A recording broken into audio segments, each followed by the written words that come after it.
The story of Whitehorse begins in the late 1890s with the Klondike Gold Rush. When gold was discovered along the Klondike River, tens of thousands of prospectors flooded into the Yukon, and Dawson City would explode overnight from a population of 500 in 1896 to almost 100,000 at the end of the gold rush only a few years later.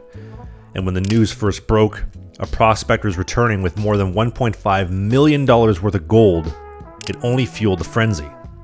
These stampeders had to conquer the brutal White Pass out of Alaska and then build rafts at the base of Lake Bennett and travel 500 miles downriver to Dawson, including braving the infamous Whitehorse Rapids.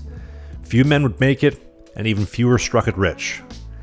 And by 1898, construction on the White Pass and Yukon Railroad from Skagway to Whitehorse would begin and would be completed 2 years later in 1900. But by then, the rush was over.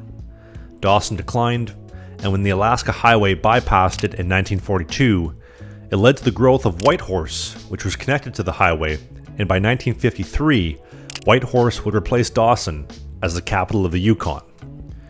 The town of Whitehorse was named after the Whitehorse Rapids just outside of town, which were said to be so fierce that the water looked like the mane of a white horse galloping off in the distance.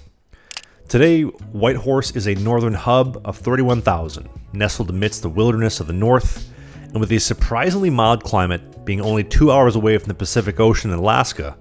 This brings me to my experience in Canada's largest northern city.